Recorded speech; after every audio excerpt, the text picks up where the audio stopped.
special meeting of the Board of Selectmen for Monday, September 20th to order. And our first order of business is to welcome our guest this evening, Public Works Director Ed Gentile, Assistant Director Darren Austafine, Planning and Zoning Director Jeremy Ginsburg, and Chairman of the Sewer Commission, Craig Flaherty, who also was the chairman of the Flood Mitigation Strategy Committee a number of years ago. So we're really happy that you're here tonight. I know you have a lot to share with us, and I know what you're going to share will be very informative for the public. So without further ado, I think I will turn it over to Ed to kick us off. Actually, Jamie, Kate, this is Jeremy Ginsburg. I think I'm going to kick it off and summarize where we're going with tonight. Perfect. Jeremy, go right ahead. Thank you. Kate, if you could make me a presenter for a second.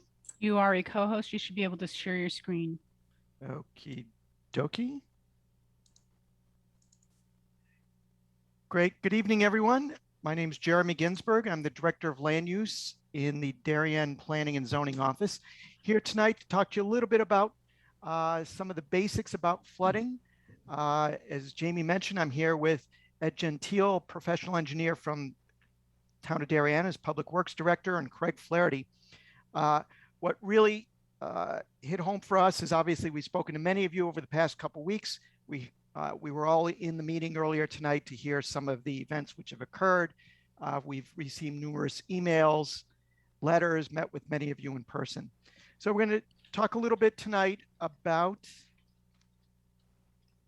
a number of quick topics. Certainly we can't cover everything in such a short period, but want to talk a little bit about intensity of rainfalls, which was mentioned in the prior meeting, role of planning and local regulation, what has been done locally, description of the watersheds in Darien, what are we affected by, what rivers affect us.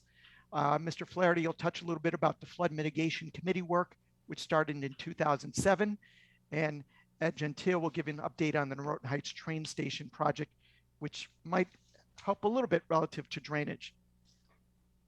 So Mr. Flaherty is going to kick us off with a quick discussion of intensity of recent storms. Thank you, Darren. Just to introduce myself a little more, why am I here? I was invited to be here. I'm here basically to help and share my knowledge and expertise with the Board of Selectmen and answer your questions. Mostly I'm here probably because of my volunteer experience, both recently and in the past, as well as my professional expertise, which is civil engineering, specializing in hydrology and hydraulics.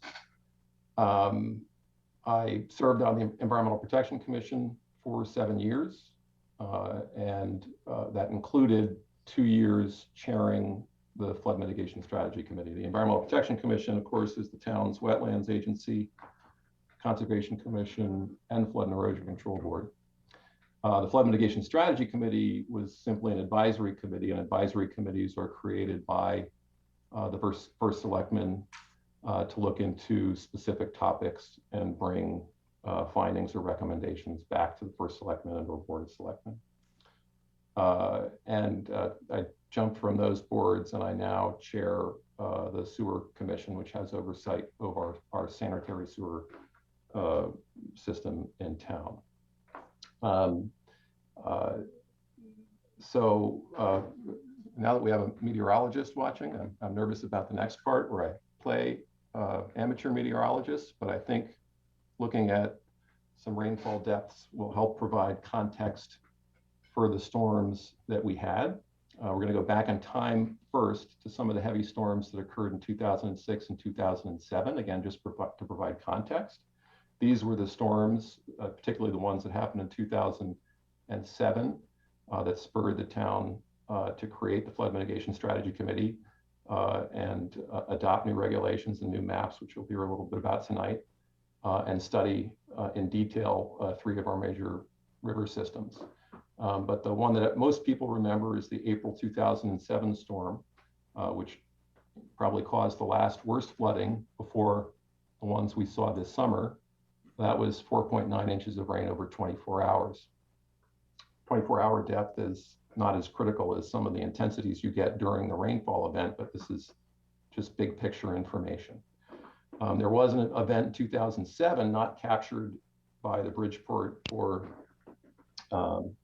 Westchester rain gauges because it was a very narrow band that generally moved up the Naroton River watershed, caused significant flooding on the west side of town, but not much flooding on the east side of town. That was a large event as well. So how does that compare to what we saw in July and in September? So apologize for putting probably too much information on this slide, but I think it's relevant to just take a look at it and help understand what's happening. So again, we've got Elsa on the left in blue with a total of 6.6 inches of rain in 24 hours. We've got Ida on the right side of the screen in blue with a total of 6.9 inches per hour. So these were, in fact, more intense rainfall events that then caused more flooding, but they were very different events. Elsa, if you recall, the night before July 8th, 1.5 inches of rain fell, and there was a long pause between that 1.5 inches of rain the night before, and then the 5 inches of rain that occurred the morning of July 9th. Pauses like that help spread out the rainfall and make it easier for water and drainage systems to attempt to catch up. So although the 24-hour storm depth was similar, the fact that there was this long gap during Elsa made it not as impactful as Ida's rainfall. A couple of other pieces of information I have in here are the projected average recurrence interval for different rainfall intensities that occurred during that storm event. And then that converts to the average annual probability of occurrence. So, said simply, something that's supposed to happen once every 10 years on average is said to have a 10% probability of occurrence in any given year. I caution us not to immediately relate a particular rainfall intensity into a X year flood event.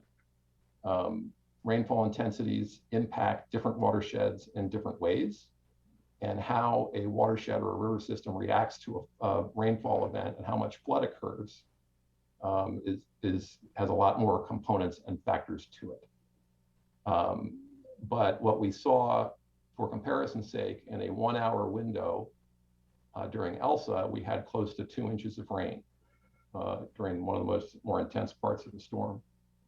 You compare that over to Ida, and we got 3.3 inches of rain in 1 hour. So whereas 2 inches of rain is a more normal occurrence, 3.3 inches of rain in an hour is literally off the charts.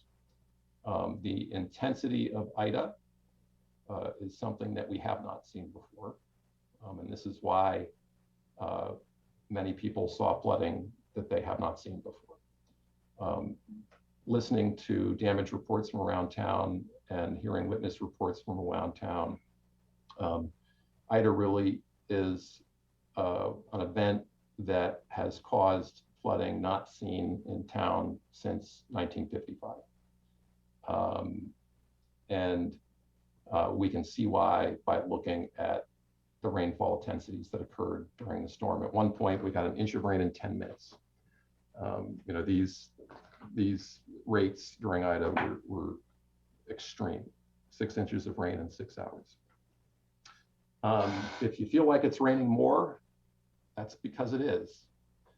This is just a simple graph of data out of Central Park, and this is annual rainfall. So this isn't even these big storm events. We've seen a 14% increase in annual rainfall at the Central Park rain gauge. I choose that one just because it's got the longest history of accurate readings going back well into the 1800s. And this is what's happening with the worst storm events, the heaviest rainfall events. This graphic is from the 4th National Climate Assessment, which was published in 2018. And in particular, I'm going to describe what's indicated on the right side of the graphic. This is the observed change in total annual precipitation falling in the heaviest 1% of events. So basically the 1 out of 100 storms each year, how much rain is falling in those storms. In the Northeast United States, between 1958 and 2016, the trend of the amount of rainfall that happens in these big events has increased by 55%. So when these big storms are happening, they are dropping on average 55% more water now than they used to. This tracks with more data from Central Park. Again, this is annual rainfalls. 10 of the driest years ever recorded at Central Park happened before 1971. 9 of the wettest years recorded at Central Park happened after 1971. It is raining more. And it's likely that 2021 will displace that last one on the left there. So that's the past. This is based on observational data, based on rain gauge data. These aren't projections. But the climate assessment goes on to consider what might happen in the future in a couple of different atmospheric scenarios. Right now, without drastic action, we're headed towards the right side of the screen. And so we have already seen, as I described, a 55% increase in these heaviest rainfall events. And we are likely to see, before the end of the century, another 30 or 40% increase in the rain that falls in these heaviest rainfall events. So this is happening. This is not a future projection anymore. It is here. This is a quote as a key message from Volume 2 of the National Climate Assessment, discussing changes in precipitation. Annual precipitation since the beginning of the last century has increased across most of northern and eastern United States. Over the coming century, significant increases are projected in winter and spring over the Northeast, and observed increases in the frequency and intensity of heavy precipitation events is projected to continue. So that's the general context of how that rainfall event fits in with historic conditions and is predicted by the impacts of climate change. Let me just do a couple other things that were on my section of the agenda to do. Let me share again here.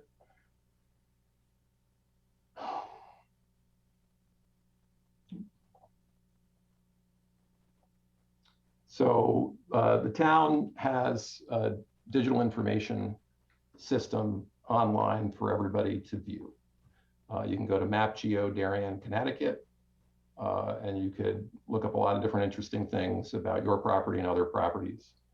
There's topography in there, there's zoning in there, there's wetlands and watercourses in there, and there are FEMA flood zones in there. So I just called up one of the worst impacted sections in town by Renshaw on the Post Road.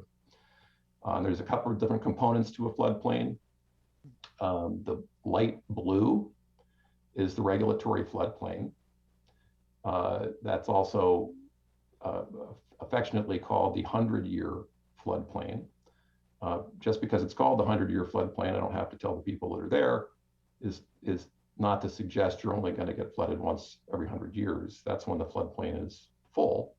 If you are lower in elevation than the elevations predicted in that 100-year event, you will flood more frequently.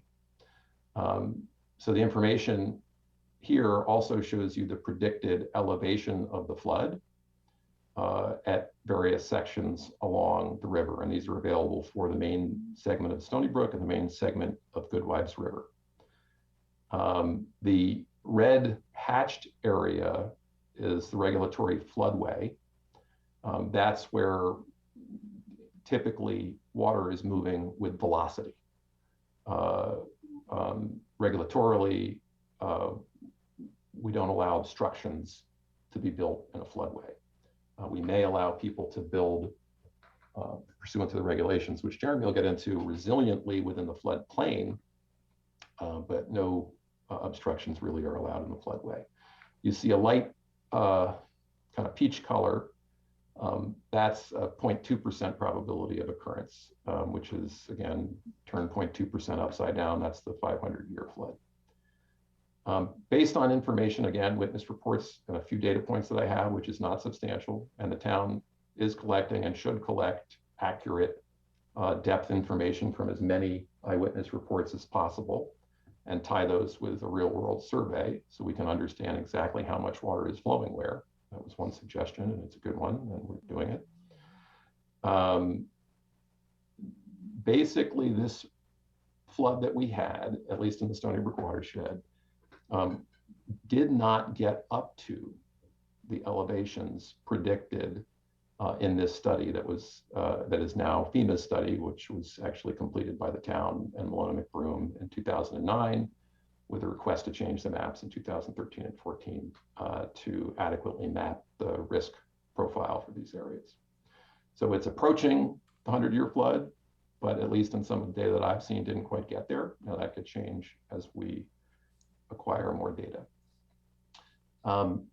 In general, stormwater drainage systems aren't designed to handle storms like Ida, aren't designed for storm intensity, rainfall intensities of 200-year and 500-year occurrence levels. Typically, culverts and systems that move water from small drainage areas are sized for anywhere from a 25 to a 50-year event.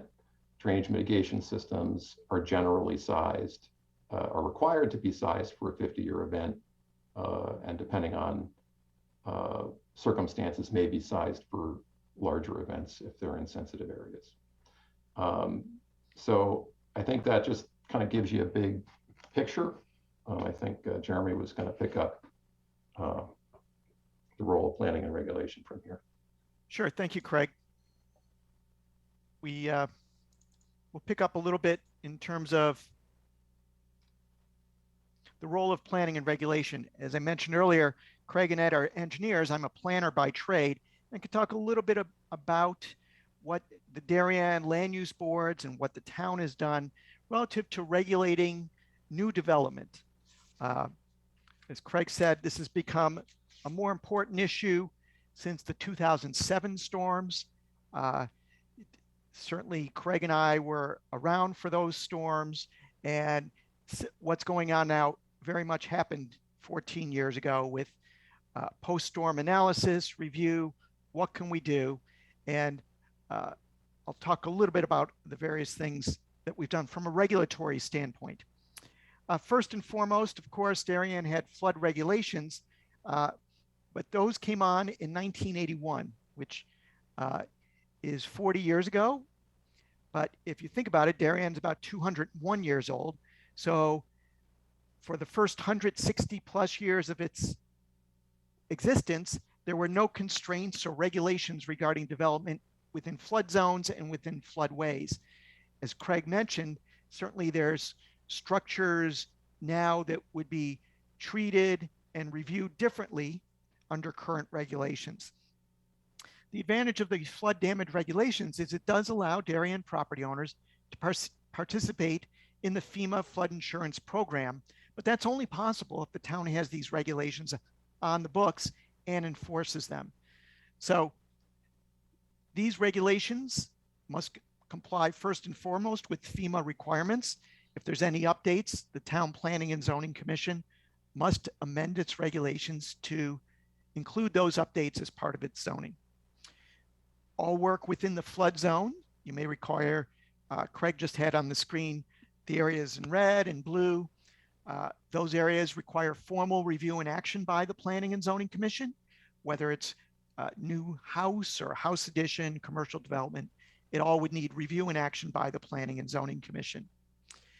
However, as Craig mentioned, as you are in the flood zone, any substantial improvement or new construction needs to be at least 1 foot above the base flood elevation. So when storms occurred in 2007, after those storms, there were a number of people in town who got the required reviews and permits to lift their houses, actually take the house, lift it up, if you think about it, on stilts, build a new foundation, and then put the house back down. And there's a number that you can see if you wanted to drive through town. Certainly, we've spoken to a few people who, after the most recent storm, have investigated that option. And certainly you can see that it does make a difference. It doesn't stop the water, but it gets your first floor at least 1 foot above the base flood. As I said, new houses have to meet the flood regulations and hire an engineer to prove that their new structure will not cause flooding impacts on adjacent properties. We see about 25 to 30 new houses a year in Darien, reviewed by any in the flood zone are reviewed by the Planning and Zoning Commission. And one note that houses in flood zones cannot have basements. So any new construction in a flood zone, those houses will have crawl spaces, but cannot have basements. This is a picture of the flood map, a different way of looking at what Craig just put on the screen. You can see that red area right near Town Hall. But one thing I want to emphasize here is Darien saw lots of development in the 40s, 50s, and 60s. So what we're seeing now in town is mostly redevelopment and not development on, I'll call it virgin land, undeveloped land. It's mostly on land that's already been developed, and you're seeing redevelopment of larger houses on the same parcels. So one thing the commission did in 2009, somewhat in response to flooding concerns and drainage concerns, was enacted what's called Section 880 of the zoning regulations, which is stormwater management. And that requires strict engineering design by a professional engineer to be reviewed by the local land use boards like the Planning and Zoning Commission as part of their formal application reviews. One important aspect of those regulations is what's called the fresh meadow approach, in that if you're putting a house on a property which has a house and you're taking away the existing house, the fresh meadow approach requires that your engineer design your new drainage system for the new house as if there was never a house there. So it's basically treating the new house as if it was being put on a fresh meadow. Treat the property as if nothing was there before. This is, from what I understand and talking to other engineers and planners, a much stricter standard than other communities in the state. I think it's one of the strictest, if not the strictest, in the state. And I give the Planning and Zoning Commission, Environmental Protection Commission, Zoning Board of Appeals a lot of credit for holding developers' feet to the fire and making sure that new development complies with this regulation. As I mentioned, there's been about 30 properties a year that have to go through Section 880. And so that's been about 360 in the past 12 years from 2009 to present. I will say the only way one can ask for a waiver of Section 880 is if you're right on the coast. So if you're right on Long Neck Point Road or right on the 5 Mile River, you can ask for a waiver saying it doesn't make sense logically for me to hold back my water on my property. I want to treat the water for water quality purposes and send it down the river, so to speak, if you're right in what we call the very lowest part of the watershed. The other thing we've done in recent years is require that applicants pay for outside technical review at their expense of any application going before a land use board. So all engineering proposals for new houses are prepared. Engineering's done by an applicant or a developer or a property owner, but those are double checked to ensure that the new house and the drainage associated with it meets the regulations. So we're getting a design. That design is being reviewed by an outside engineer to make sure it's all accurate and correct. And if it doesn't go to a land use board, someone from the Public Works Department, an engineer there, will also review it. So we have more confidence that things are being properly designed. I'm going to stop the discussion of regulation here, toss it over to Ed Gentile, Director of Public Works, what Ed's going to talk about are the various watersheds in Darien and how they affect water flow and what rivers take the water through the town. Ed? Thank you. Oh. Thanks, Jeremy. Sure. First, I'm going to introduce you quickly to the watersheds of Darien. Oh. As soon as Excuse me. Jeremy puts it back up. There we go. Okay. Working left to right, we have our in the orange, if you will, we have Naroton River watershed. Yellow would be the Stony Brook watershed, and green would be the Goodwise River watershed. Purple is your 5 Mile River, and then the blue is the Tokenique Brook. So just to identify those, so you know what we're talking about as we go forward. The three to the left, Naroton, Stony Brook, and Goodwise River, all extend out into New Canaan significantly. And I think, I'm sorry, the green only significantly a small portion, while Naroton and Stony Brook do exceed and extend much further up. Naroton is 11 square miles, 5 Mile River is 12.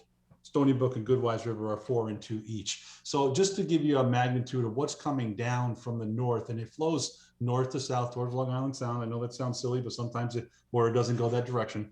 But those are areas that we find concerning as far as length of riverine goes, and taking the water from its starting point to the end point. It drives to what Craig had talked about with regards to intensity.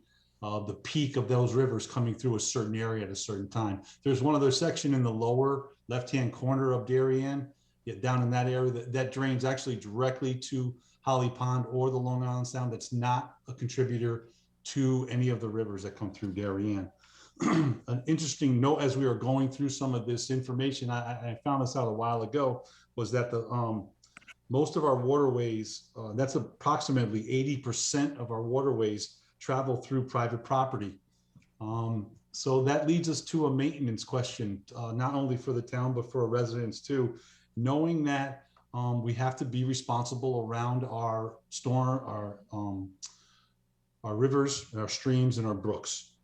So, looking at making sure we don't place debris by the river or the stream, or stack our logs or limbs. Sometimes even the sheds and tools and wheelbarrows closer to the river. I know it's a nice convenient spot. It seems like to be hidden out of the way, but I can tell you the last 2 storms, the DPW has pulled a ton of debris, just like I described, out of the rivers, out of the culvert head wall areas, and so on. So that's going to be something that we're going to get a message out to the public as we go forward with moving ahead from these storms to maybe showing them some mitigation measures as long as some maintenance measures as well. It should be noted that the amount of flooding in these watersheds during a storm can vary.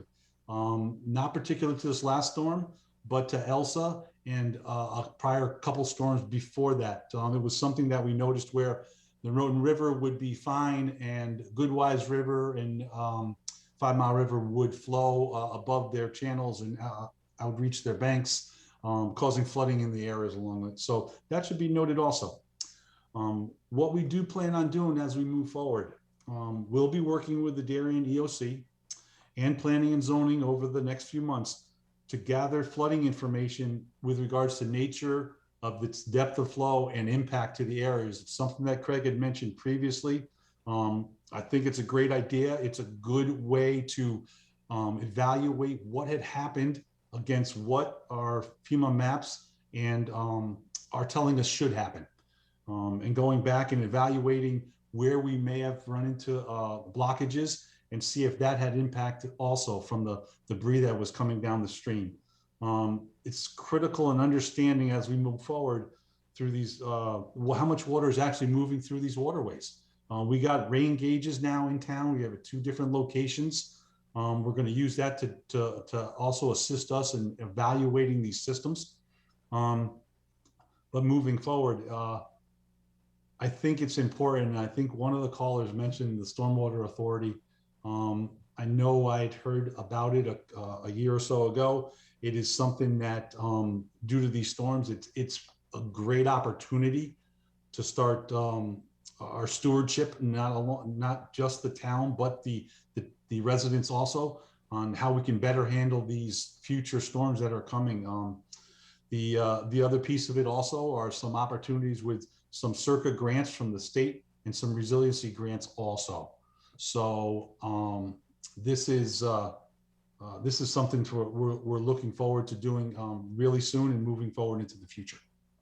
I'm going to turn it over to Craig now. I know there's been some talk about the Flood Mitigation Committee, and he's here and talk about, unfortunately, was on that committee, and he'll walk us through that part. Yeah, no slides, Jeremy, so you don't have to share. Okay. Let me new share, pause share. Great. Still looking at your screen. Okie dokie. Let me, hold on.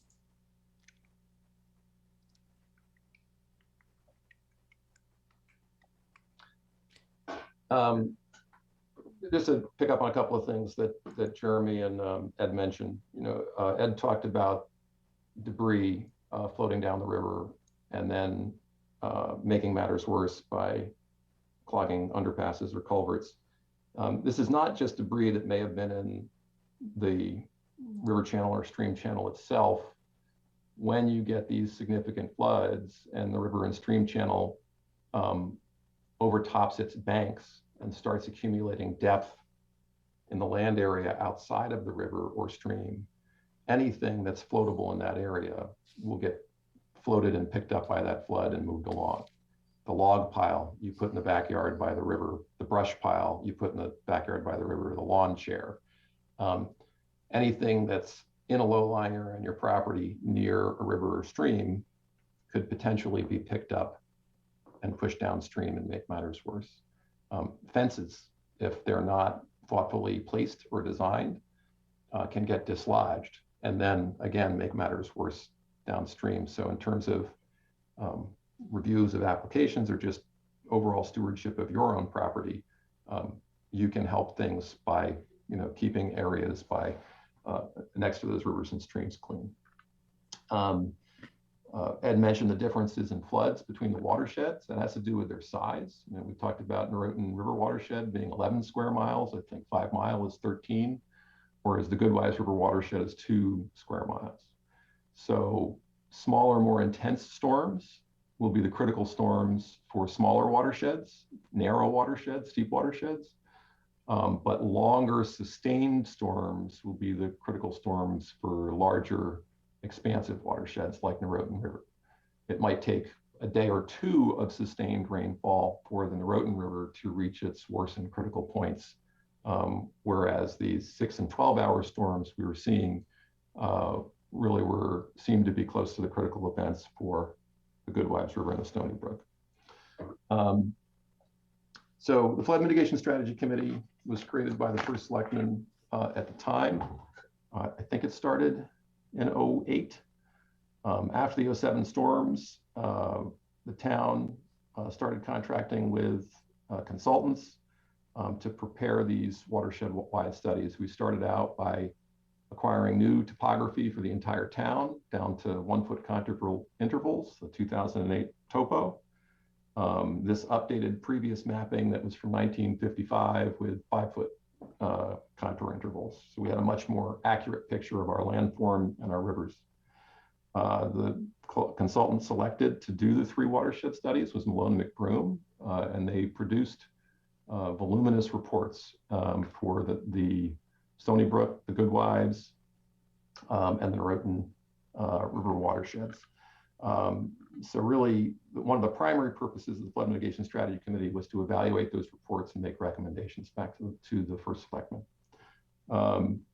The committee was made up of a member of the Planning and Zoning Commission, a member of the Environmental Protection Commission, a resident that lived in a vulnerable property in a floodplain, a member of the Board of Finance, as well as some of our department chairs and folks at Town Hall, DPW and Planning and Zoning, EPC. So we had a cross-section of people looking at this. While this was happening, that new stormwater management regulation was being drafted, Section 880. As Jeremy talked about, we wanted, if you were going to start from scratch on your property, we wanted you to start from scratch from drainage. And in that way, you got no credit for the impervious coverage that was there when you started. And literally those applications now kind of turn back the clock. You're improving conditions with each significant redevelopment, not just doing no harm, right? The standard from say 1980 to 2009 was do no harm. Make sure your incremental increase in impervious coverage wasn't going to cause an impact.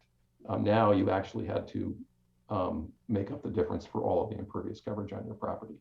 And so since that time, we've actually seen 300 or more properties redeveloped under that standard. These are systems, robust systems that would not have existed at that scale if not for these recommendations and those regulations.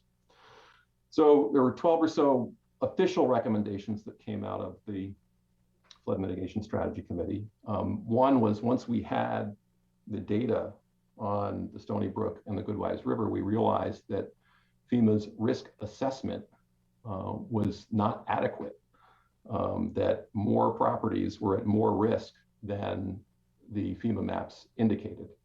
And so our first recommendation was the town, through a consultant, apply to FEMA and have the maps updated to represent this now more accurate study and more accurate assessment of risk. That was done for both watersheds. Both maps became effective in 2014. This then changed how people that might want to develop in those areas needed to develop, and how they had to be now more resilient and comply with Section 820, comply with the flood management regulations, so that if a flood comes and goes on your property, you see little to no damage. That's building resiliently. We recommended that the town do everything they could to incentivize property owners to bring structures into compliance with the flood insurance program standards, raise a house, eliminate a basement. Frequently staff will provide assistance on those applications. And there have been instances where we've waived land use and building permit fees for properties that were eligible for flood insurance program grants to do so. Another recommendation was the purchase of properties within the floodplain. Again, that was done. One property on Cherry Street was purchased and demolished and left as open space. And it seems as though another property on Crimmins is set to be the second property. But multiple lost properties, there's a program available for FEMA grants. FEMA provides 75% of the value of the home, and the town in these cases would kick in the additional 25% to make the homeowner whole. And then that just removes the vulnerable property from the floodplain entirely, right? This is not a situation, nobody needs to be rescued because nobody's there. And we start to develop a greenway near our rivers. And in and of itself, that provides more room for the water to flow. We said prioritize the purchase of open space within floodplains. That was done. Hecker Avenue piece, partnering with the Darien Land Trust, was purchased, which rests between the Stony Brook and the Cherry Street neighborhood. Investing in the town GIS system, so we had more data available at our fingertips to understand what was happening. That was done. Allocate adequate staff to perform a number of floodplain and stormwater management functions. Much of those recommendations were adopted.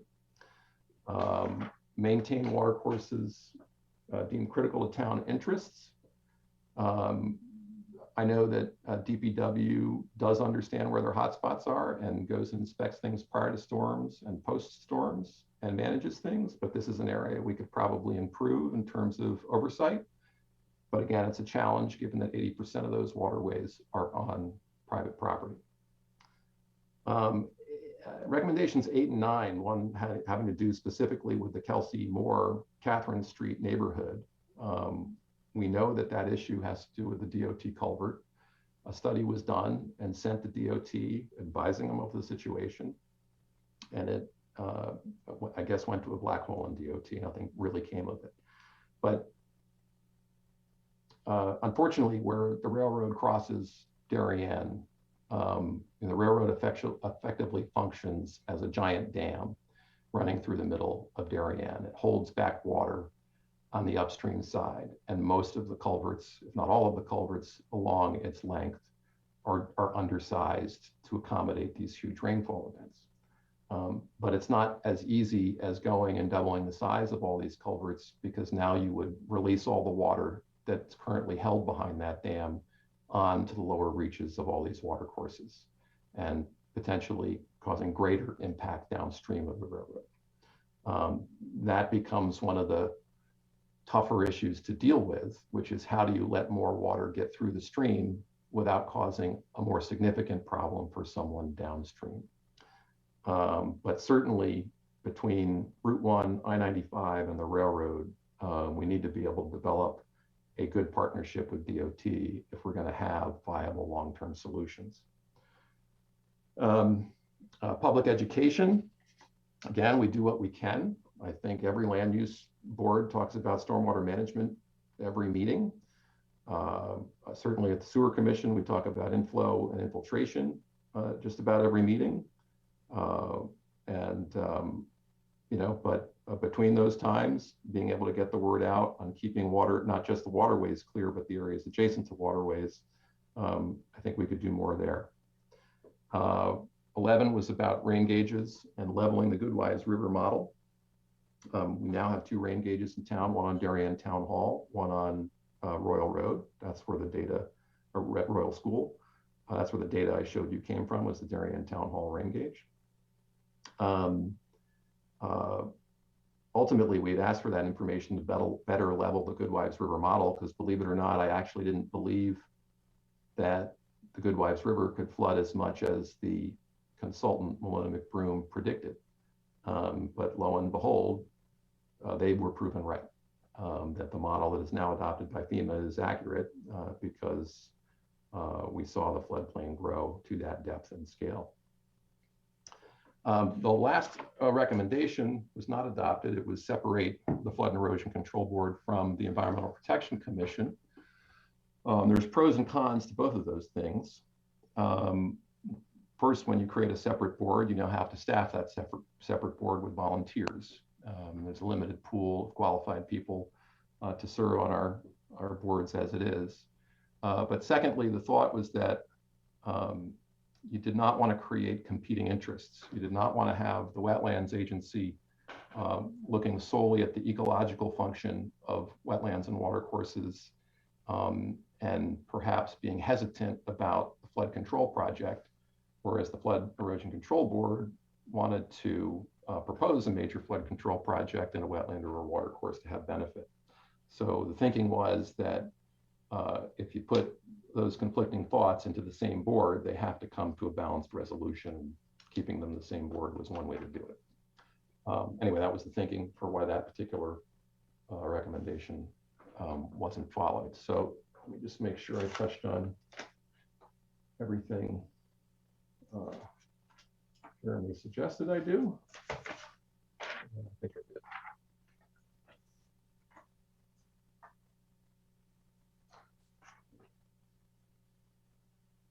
Oh, yeah. Then we get to the brass tacks. It sounds like a lot of soft things in those recommendations, but those soft things yielded hard results, right? The regulation changes yield hard results. The map changes yield hard results. We had 160 years of development with no regulation. We've now had 8 or 12 years of redevelopment with much more stringent regulation, and it's going to take time. We did have a drainage improvement project in the Intervale neighborhood. It's easier potentially in terms of some of the reports that we're hearing. There's more potential for improvement in smaller scale areas with drainage improvement projects. We talked about someone describing inlet capacity, for instance, of catch basins. That may be a drainage improvement project that can be enacted and you would see a benefit.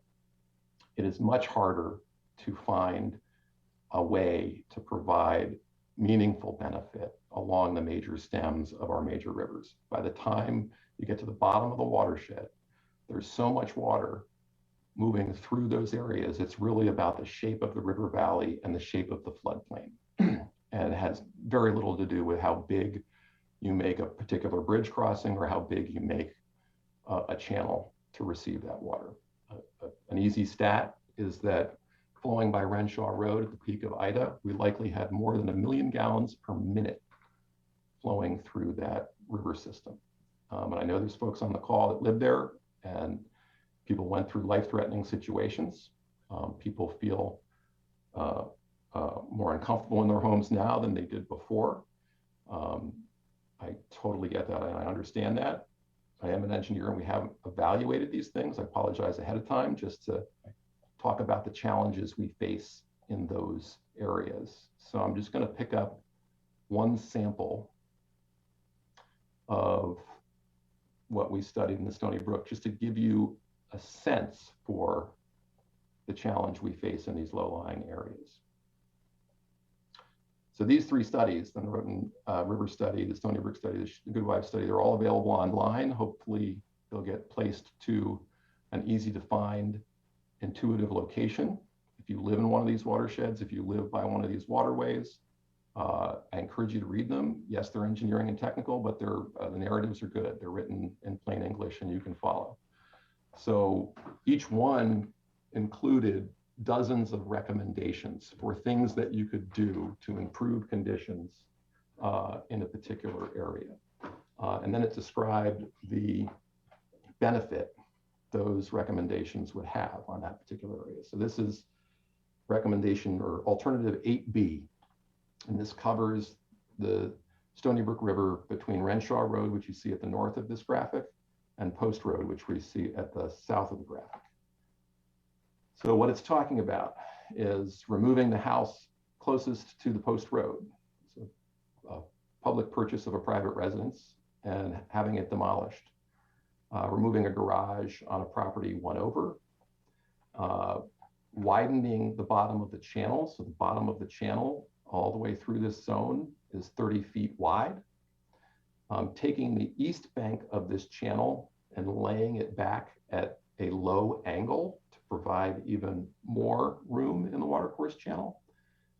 That would extend 30 to 50 feet into a series of private properties on the east bank, and install a new retaining wall on the west bank, because the current one has had some erosion problems and some collapse problems in the past.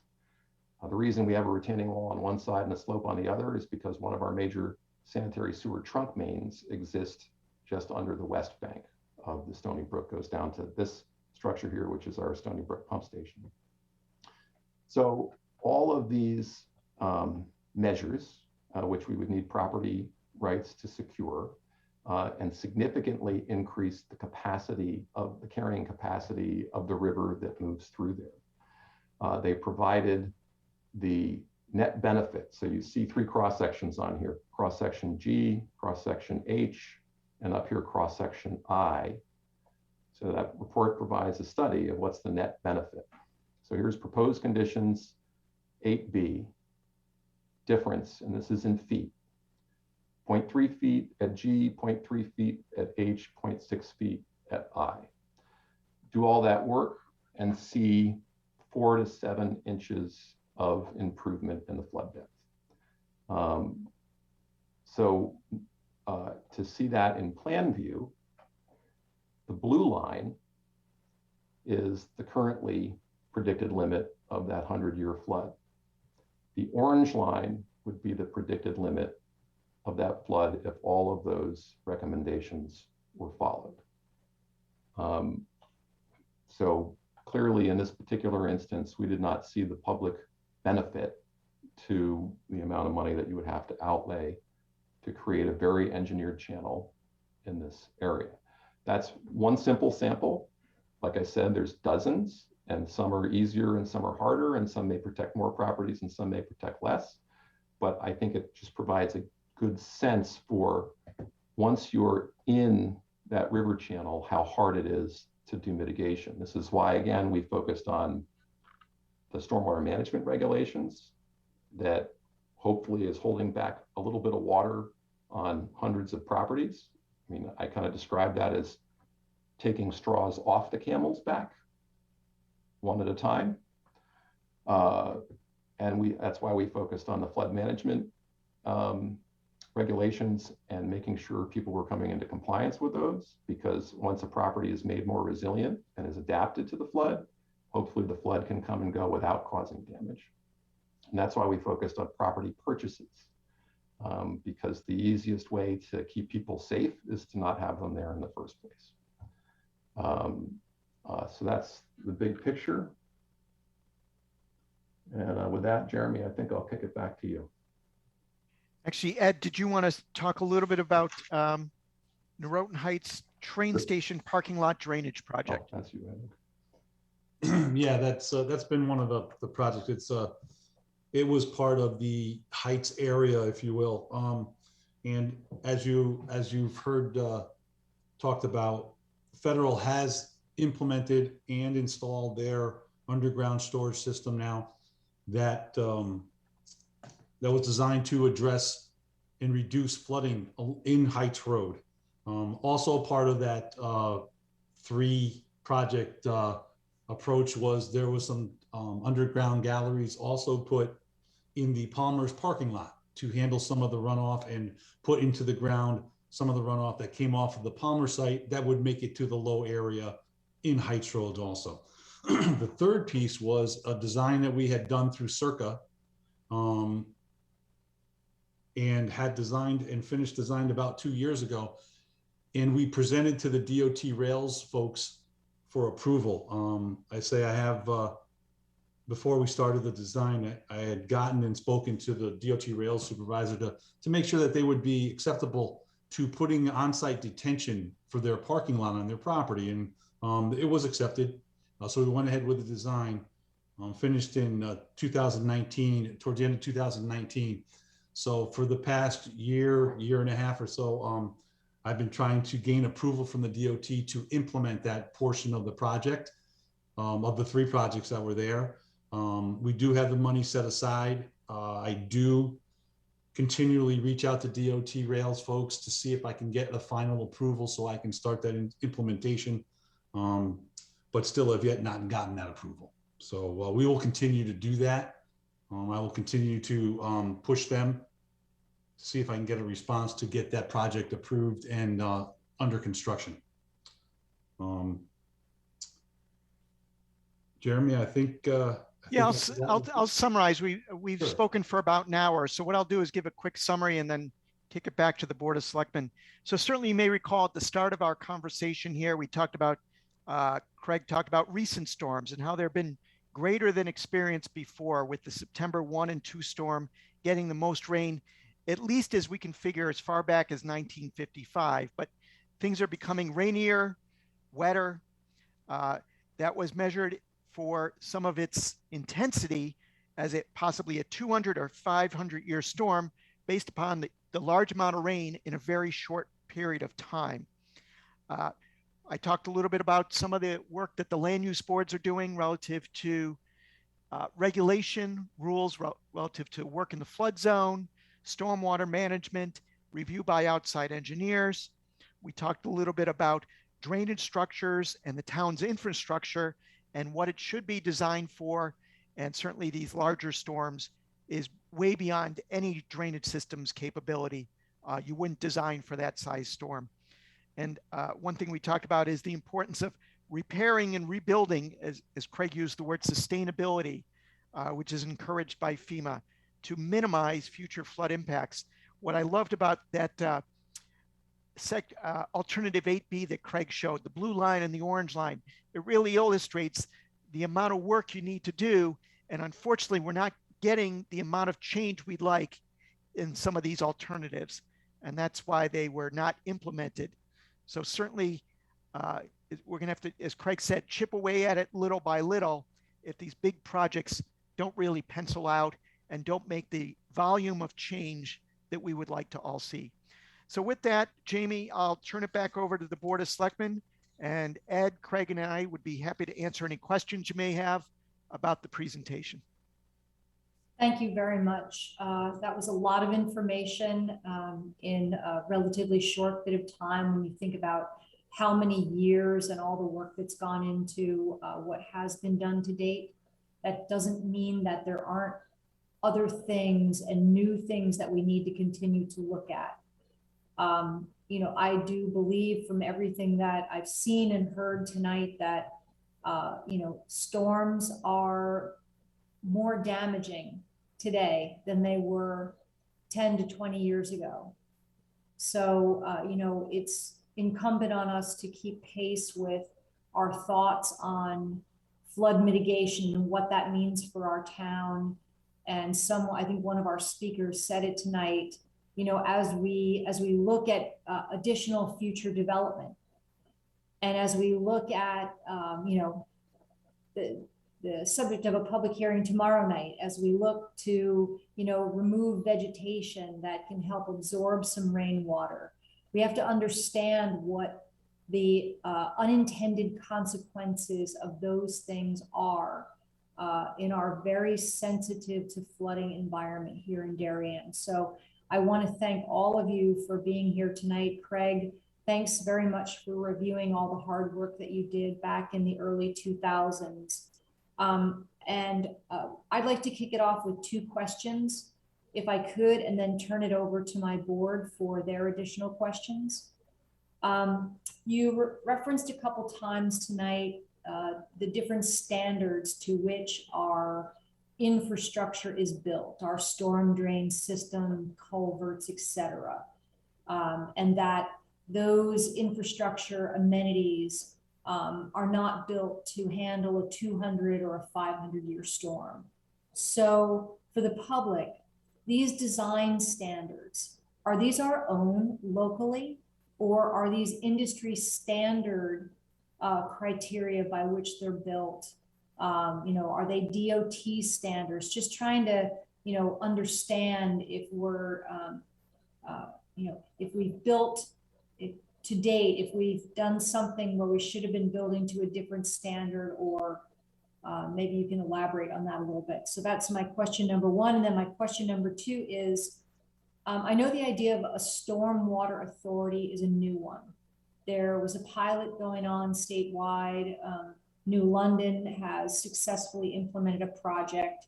How does the power of new Stormwater Authority differ from the powers already that we have through the EPC and the Flood Erosion and Control Board as part of EPC? So do we have the same powers already that having a Stormwater Authority could give us, or do we need to go down the path of looking into a Stormwater Authority? So thank you, and look forward to your answers.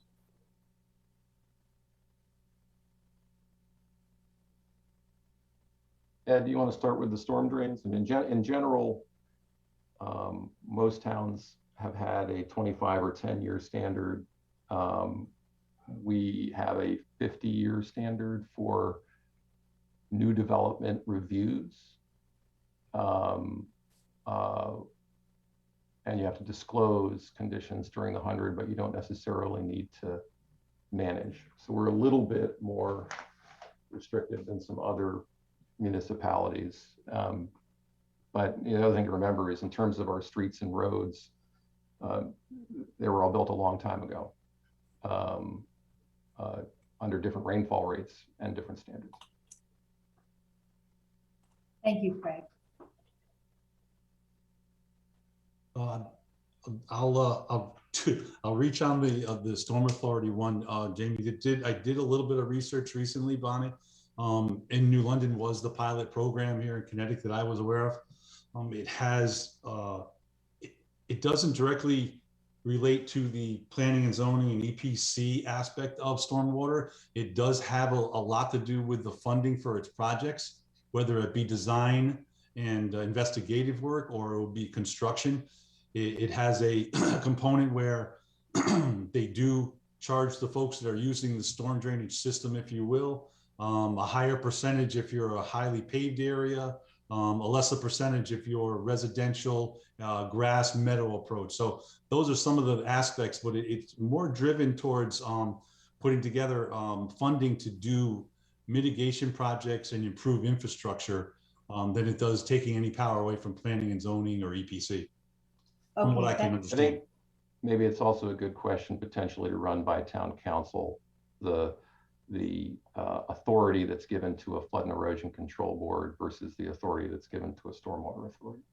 Okay, thank you. So if what I understand you correctly said, Ed, that maybe it's more closely akin to a special taxing district, to help fund an infrastructure project in a particular area in town. You would raise the funds in that area.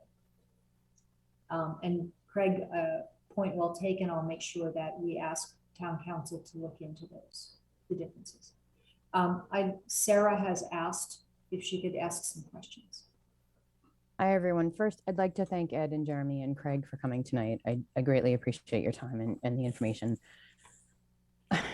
Like many others on this call tonight, I've spent the past couple of months talking to residents and business owners, and it's been very difficult for them. The residents have spent tens of thousands of dollars to remediate what's happened, the flooding and the damage, and people who've lived in town for 20 to 30 years who have never seen water before have now had water issues. As Craig and Ed have said, these flooding issues are now here to stay, right? We've got these future storms that seem to be occurring in this pattern. My frustration is we have this, like the Stony Brook watershed, right? As 43% of the town's water that drains off of it. I know that we need to do work to it. I guess I have a few questions. First, when did the Flood Mitigation Strategy Committee last meet? It was, again, it's a board established by the first selectman. Right. We last met in 2010. Okay. And then Craig, I appreciate you walking through the different priorities after. I know we haven't implemented some of them. What about some of the recommendations by Malone and McBroom? Have we done any of those over the years or no? The Intervale Drainage Project was the hard construction that was done. Okay. Some of these things were before my tenure. I know during the time that I've been on the board, the Federal Realty Project was able to do some work. They've done some dredging by Town Hall in it. I know that they do storm drain clearing.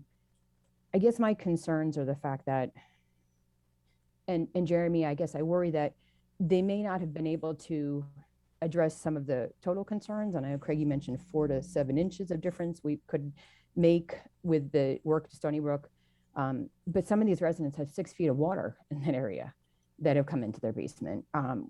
We need solutions. And I guess I want to know what do we got in our toolkit, right? Like, what are we going to do next? What do we got? And I guess I love that Federal was able to do some of that project, but I feel like there's so many flooding issues all around town between Camp Avenue and Heights Road and Overbrook and Stony Brook and all of those neighborhoods that one project isn't going to fix it, right? Stony Brook at the bottom of the town, that's the bottom, right? We got to start somewhere up top. And I guess we just need solutions. And I'm heartbroken for the residents that have now had this incredible damage over the years since these recommendations have come out. And we need to come up with the solutions for what's next. So I'd love to hear, what are the next points? Like if Federal Realty was one of the points in the 10-point plan, what are the other 9 points? Like what's next? Well, I think I can answer it. Since the storms, I know Ed and myself and the Selectmen's office have gotten a number of comments from residents who've been affected, similar to tonight. And we have gone out to look at the situations in each of those instances. As you've acknowledged, Sarah, some are in the flood zone and some are not in the flood zone. Some are on public roads, some are at private roads. So you're right, there's going to be different solutions in each instance. What's causing the problem? If we can figure it out, whether it was a a broken pipe, a clogged pipe. Mrs. Polachek talked about Bailey Avenue earlier, trying to figure out what was that problem that caused that flooding in a specific instance. So we'll get these small, I'll call it isolated issues that we'll try to figure out how to solve them. But you're right, there's bigger issues as well, which is how do we reduce the amount of flooding, whether it's in Goodwives or Stony Brook, and we look at those because we've seen the most effect from those two watersheds, and they affect the most in town, the most properties in town. And is it more than just having property owners maintain the waterways? As Craig mentioned, making sure there's no debris near the waterways, more public outreach. But it might be taking another look at the report and seeing, we saw that one option. Are there other options that can give a good bang for the buck, so to speak, in terms of reducing the amount of water versus the construction and work and details that need to be implemented? If I recall, Craig, there were no quick and easy solutions in either report that you'd say, oh, well, that's easy. That's just a few $1,000s and we can take care of that quickly. I think it became some very large numbers and trying to figure out which options would be best and which would be of the most benefit to the property owners, correct? Yeah, I mean, I'll give you a little anecdote. After the first 2007 flood, the March 2007 flood, which occurred when the ground was partially frozen, and so a lower amount of rain, 3.4 inches, really created a lot of runoff because this partially frozen ground was acting like a parking lot, not a lawn. P&Z and EPC convened a meeting along, I think, with BOS, and Bob Steger was there. He was our prior director of public works, and he had prepared a PowerPoint for us to look at. And he proceeded to say, we've studied the Stony Brook for decades. We studied it in 1955. Here were some of the recommendations. Here's where we tried to go with some of those recommendations. We did replace bridges. We did open up channels. We studied it in 1975. It required levees and dikes and channel openings. We couldn't get property owner cooperation, and the project funding was just too high. And what he was trying to say was, we know the solutions, we know what the solutions are, and it's too hard to accomplish them, right? Whether it's environmental, whether it's property rights, whether it's cost, whether it's marginal benefit. I heard that rather indignantly, like maybe some people are hearing what I have to say tonight, and said, that's impossible. There's got to be something we can do. We haven't looked hard enough. There's something here, we can do it. There's technical solutions to everything. Let's figure them out, right? And we went into the flood mitigation strategy with that attitude. Everybody that sat there wanted to make a difference, wanted to find the low-hanging fruit, wanted to find the one thing that would have a meaningful impact on reducing flood on some of these difficult areas. And the cold reality is the one that I shared. I'm not going to be popular tonight for saying that, but eliminating the vulnerabilities is easier than trying to protect them, and it's cheaper.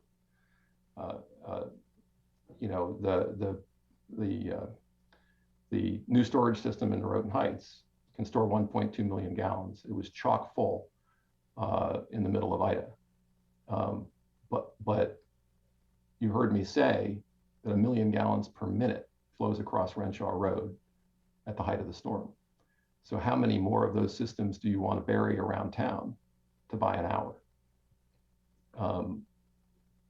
The floodplains, again, I don't want to sound callous because human impact has created a problem now in rainfall, but channelizing the rivers has caused problems, developing of whole watersheds has caused problems. It's certainly made it worse.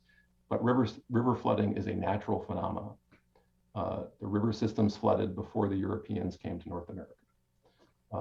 And at some point, there's a certain amount of rain that falls over an area, and there's only so much space in a river valley to accommodate it.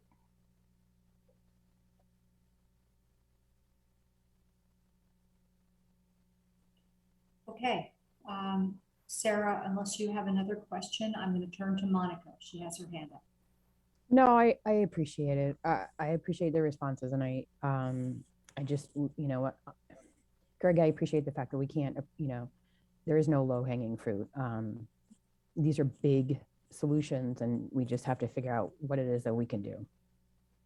The So one thank thing, you. Thank you. thanks. The one thing that I do want to interject here is that the Flood Mitigation Strategy Committee was convened as an advisory committee to the Board of Selectmen. So when they delivered their report recommendations, that body was not convened post that report being given. You know, that report was then given to the Director of Public Works and the Planning and Zoning Department for implementation and to the Board of Selectmen. Okay, Monica. Hi, thank you, everyone. Thank everyone, first of all, for their questions, and terrific to hear them all. And I have a couple of questions for Ed. So Ed, I noticed that when people were giving their comments, several people mentioned catch basins. And I'm asking you to explain. I know you have, when I look through the reports, it looks like you have a critical areas are cleaned every year. Can you tell me, I think we have like 3,000 catch basins, right? Is it possible that we could have them all cleaned every year?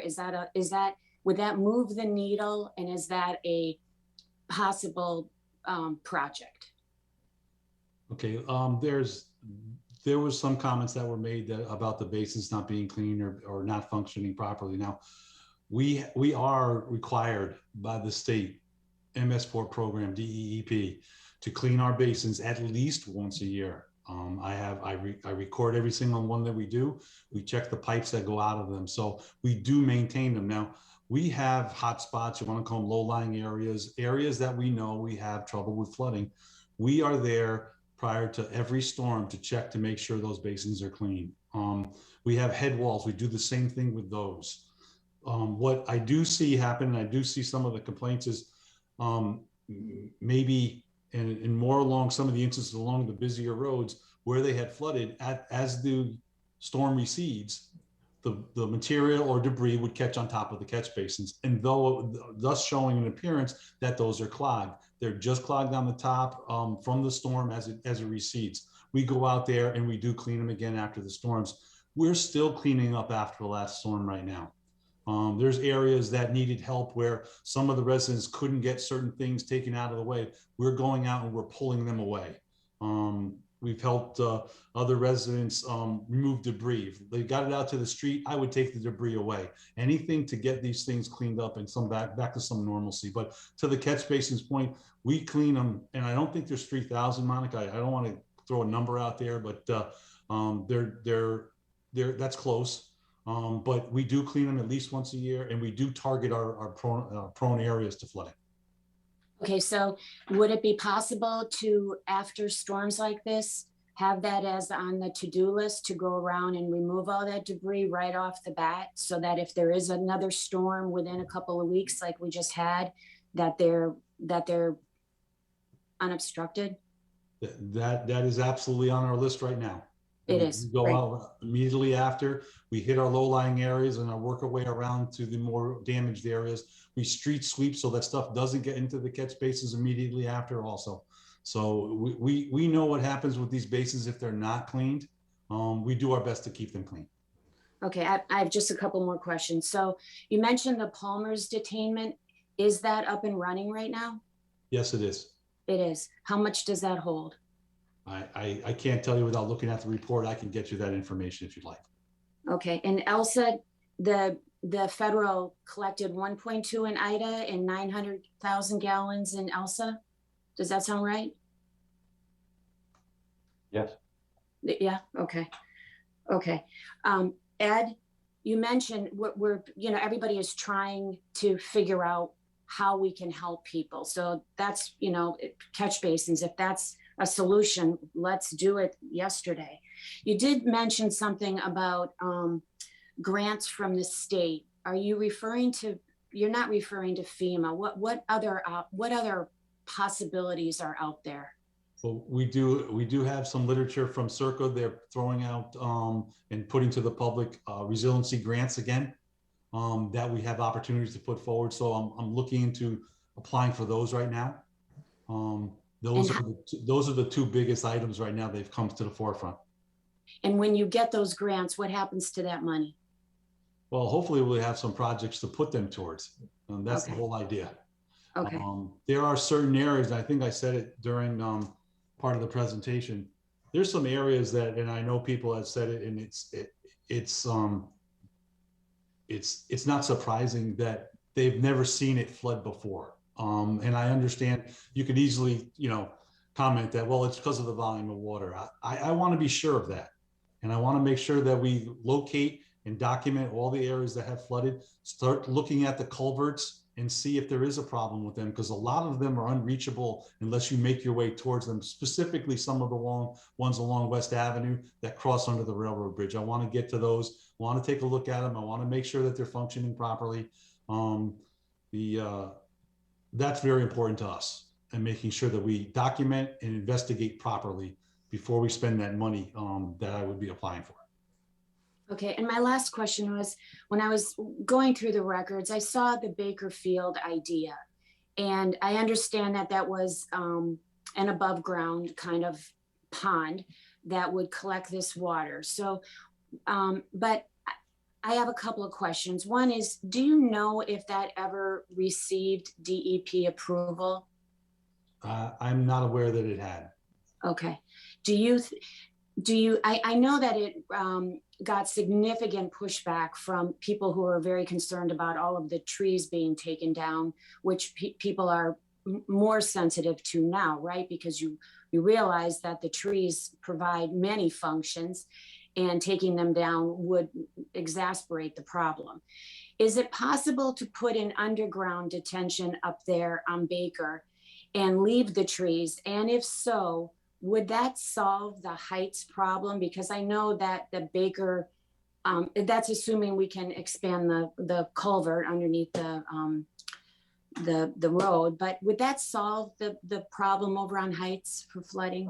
I'll take that a little bit, Ed.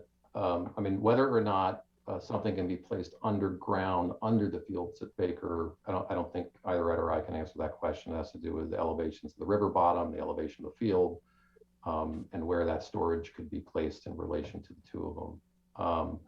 But the only way to prevent Heights Road from flooding is to make the pipe under the railroad tracks bigger. And that's what the Bakerfield project sought to do. So it started with an enlarged culvert between Heights Road and I-95. But as I might have mentioned during my presentation, that effect would be now to take all that water that effectively is stored in the bathtub that is Heights Road and move it really quickly downstream through Du Bois Street and behind Baker Park and across Naroton Avenue and behind Town Hall and then down by Renshaw Road. That's where the water ends up. So the Baker detention system concept was, basically to take down all the woods around Baker Park between the fields and the adjacent homes and replace it with a large engineered detention basin. You can understand the outcry. And then again, it was a little bit not only of a what do we want difference in terms of public project versus who was helping, but the decision was, wait, this is priced out of at least $6 million based on the engineer's estimate, and we're protecting 5 property owners with that $6 million. Is that the right public investment, right? Is that the right use of public funds? These are hard questions. Ultimately, the outcry prevented that project from moving forward. Okay, Craig, I have one last question. That is that on the committee idea, the flood erosion committee idea, you mentioned something about competing. One was a volunteer shortage, understand that. The other was competing with the wetlands. Can you just go through that again? I didn't quite. Sure. So the EPC, your current board, which is the Environmental Protection Commission, actually wears 3 regulatory hats. And all these regulatory hats ultimately come from provisions in state law, state regulation, that allow local municipalities to establish these areas of oversight. So one hat that it wears is the Inland Wetland and Watercourses Agency. And so if you were building anywhere within 50 feet of a wetland or 100 feet of any one of our named watercourses, you have to go to them, show them your building plans, and they approve the building plans through the lens of, will this project negatively impact those wetlands and watercourses? If they don't negatively impact those wetlands or watercourses, they can issue an approval. If they do impact, they have to, you have to provide mitigation or minimization to stop doing it. So that's most of what EPC does now. It's most of what EPC did when I was on it in the early 2000s, is review those land use applications. The second function of the EPC is the Conservation Commission. Usually that function, as it's done in Darien, is certain applications that go to P&Z require referral comment to a Conservation Commission. I think subdivision is one of the applications that requires referral comment to the Conservation Commission. Jeremy can correct me if I'm wrong. And you know, they can get focused on things related to water supply and drought and management of landscape and open space and things like that if they chose to. But the third function, regulatory hat that they wear is the Flood and Erosion Control Board. Now, in 2007, I had been serving on EPC for 4 or 5 years at the time, and we had those first storm, and I went to that meeting with Bob Steger, and he said, "Oh, the EPC is the Flood and Erosion Control Board." It was news to me, and I was volunteering on the board, you know, and all of a sudden I felt a rush of responsibility in this situation. So it currently has those regulatory authorities. You know, I haven't read the regulations in a while in terms of what the Flood and Erosion Control Board is allowed to do and what authority they do have.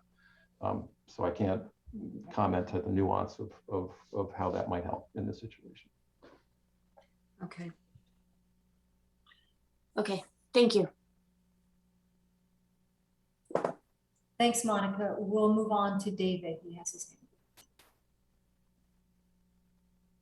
You're on mute, David. First, again, I'd like to thank everybody for their time and energy and effort. It's clear that there have been multiple studies and tons of money and work spent on the flooding issue in town. And clearly from the stories of the residents tonight, we have not found an adequate way to abate it. I guess where I would like to start is to follow up directly with Craig. You made a very clear and compelling case that the frequency of the storms is increasing. The amount of rainfall that we are receiving is increasing, and projections show that it's likely to continue to increase in the future. Understanding that mitigation efforts may be difficult given that forecast for increasing severity, isn't it really about time to rethink separating the flood erosion and control functions from the EPC? And specifically, when I think about the having a flood authority in the case of New London, they sought for ways to raise revenues for either projects or other purposes. And it strikes me that given that forward-looking forecast, that might be something that we at the Board of Selectmen should be revisiting at this time. Do you have any thoughts on that? I think it's completely understandable to want to revisit the thought and also fold in how a Stormwater Authority would layer into the right system to provide a kind of more consistent guidance or authority on the matter. I think it's reasonable to look at all of those things. Certainly having a stormwater, you know, this gets into how the town chooses to raise money, right? Because if the town sees a worthy project, it's AAA bonded, it can move forward with a worthy project with or without a Stormwater Authority. But if the Stormwater Authority is able to unlock matching funds from the state or the federal government, then of course it's worth having a Stormwater Authority. How you assess different properties, you know, that's a long discussion in and of itself, and maybe an important discussion to have. So I think it's all worthy to look into. Secondly, I'd just like to make sure I understood part of the presentation that you put up, specifically with regards to the section of the one study on the Stony Brook Basin between Renshaw and the Post Road. What struck me in particular was, even if they implemented all of the improvements that you cited, which we can only presume would be pretty expensive to do if we could get the homeowner's approval to do it, right? All those factors, it doesn't really move the needle materially, right? At least the graph lines that you showed for how far it mitigates were de minimis. And so that sort of leads me to what I think you referred to as the difficult choice of maybe there are certain places in town that we need to begin to think of as should not be inhabited by residents or businesses. Is that a fair paraphrasing of your? Well, yeah. I mean, well, what I would say is this: for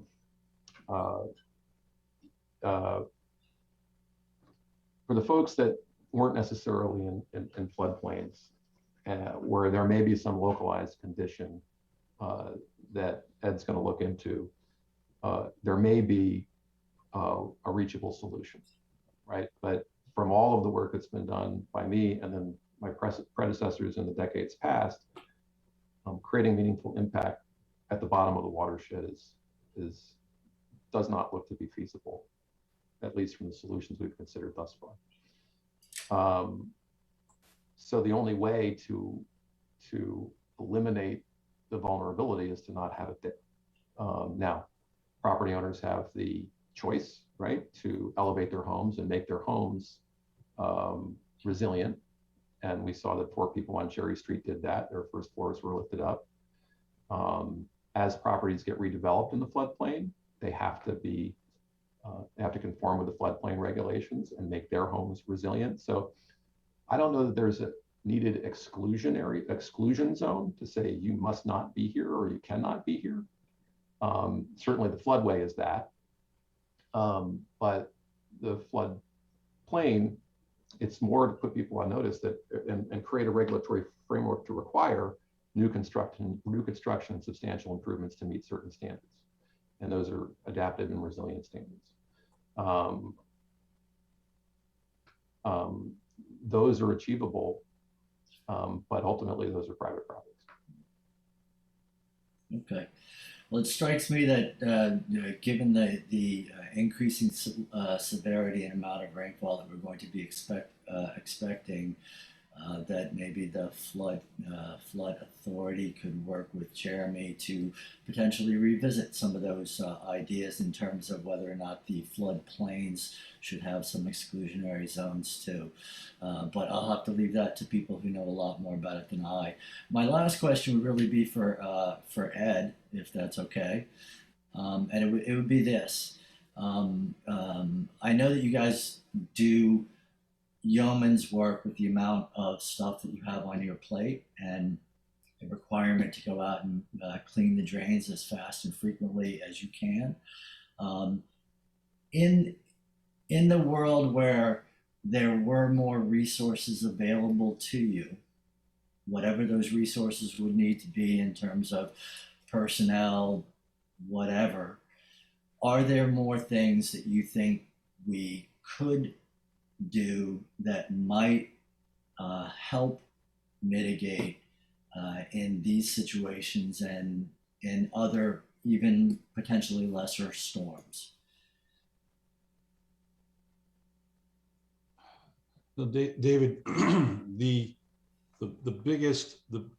biggest condition of our infrastructure with regards to these storms is making sure it's maintained.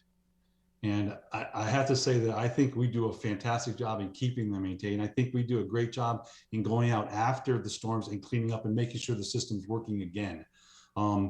We are doing, as we go forward, we're changing the old style catch basins to new style tops. We're going to bigger inlets. We're putting in better protections to the piping system so the debris doesn't get inside them. So to be honest with you, I think we're doing a very good job in keeping our system updated. What I can't do is get water into a pipe that's not designed to handle those flows. And that's literally what we had with the last storm. So I don't think money would have helped me in that situation. You know. So even having more resources to change out more of the catch basins to the more modern design, change the tops, etc., those types of things, if there was more funding available for that as a concept of a shovel-ready project, that wouldn't resolve it for you, wouldn't help. Well, what I'm getting from a lot of these folks that got to speak tonight, and there's a couple people in particular that have kind of pointed out some areas that need attention. We have staff. I do have contracts with contractors. I have funds to target these areas to make these improvements. So the areas that I find that need our attention are getting their attention. So the additional funds for additional manpower, I would just be changing catch basin tops to change catch basin tops. I think I need to target areas, and that's what I've been doing with the funds and the manpower that we have right now. Okay, thank you. Okay, Kip, do you have any questions this evening? Not so much a question. I thank everybody for coming, and I'm really sorry for your losses. I understand the horrific issues that flooding causes, having been here for quite a while. I just want to comment on sort of a very big picture thing that Craig mentioned. In the 1800s, late 1800s, they built a railway through this town. That was dam number 1. In 1952, they built I-95 through this town. Everybody thought that at the time that was wonderful, took the pressure off the post road. That was dam number 2. Until the Department of Transportation works with us to solve the damming problem, I think we've got a really big issue that all we can do is micromanage here and micromanage there. And I think, Craig, by saying we've got 2 dams in this town that cut off the flow of water from the north to the south is probably the most, it's the big picture. And that really is where we ought to be focusing. I don't have a solution. You've looked at it far more than I have, but there's really got to be something to be done there. And the DOT is always standing in the way of not approving or not moving fast enough. That's all I have to say. Thank you. Thanks, Kip. I appreciate that. That's a good segue because I have a couple of follow-up questions. You know, to Kip's good point, and we had a very clear view of one blatant example of kind of a culvert blockage, if you will, behind Fisherman's Net, and looking through the railroad culvert to the culvert under Tokenique Road, and all of the debris that backed up against that Tokenique Road culvert system, overtop the road, so much so that DOT had to come in and assess the roadway. I think the repair works is still yet to be done out there. But when I was out there looking at the initial damage, I said to the construction folks, you know, it seems clear that the culvert under Tokenique Road, State Route 136, is undersized. And we would like some attention to that culvert. And they said, well, it hasn't come to the end of its useful life yet. It's in good condition, so there's no chance of having that culvert replaced.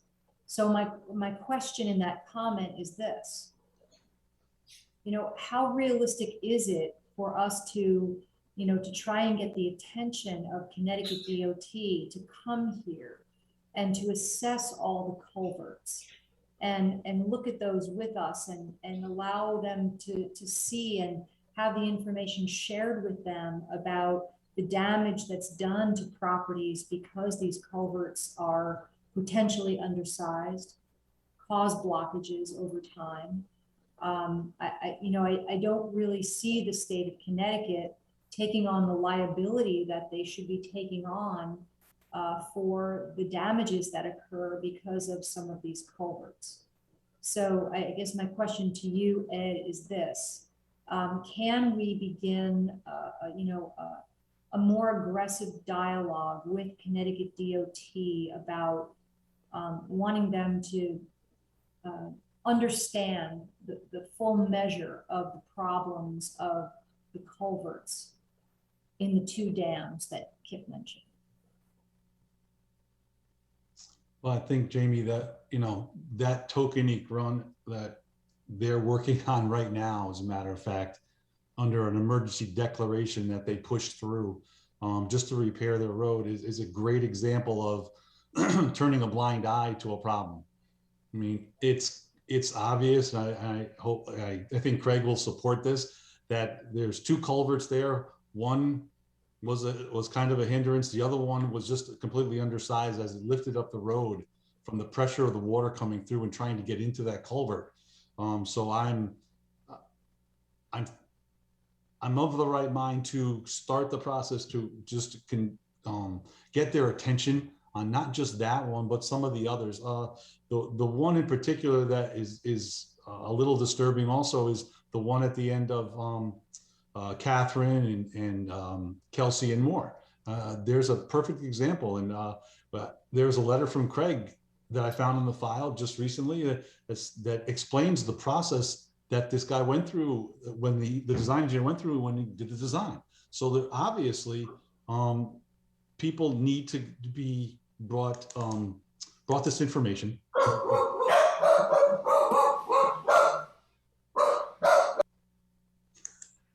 The folks at DOT need to be brought this information. They need to be brought down here to take a look at it, and we need to support our.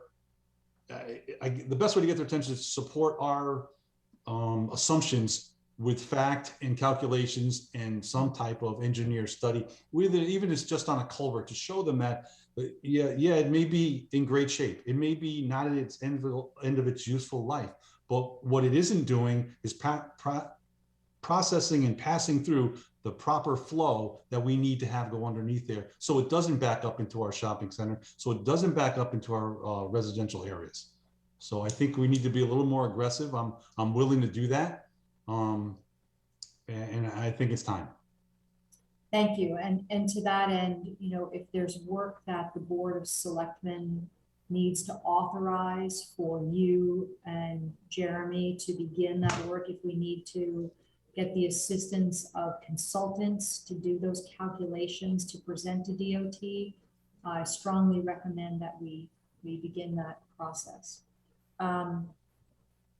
A random question, we're holding out again for the DOT to approve the town's drainage project in the Naroton Heights train station parking lot.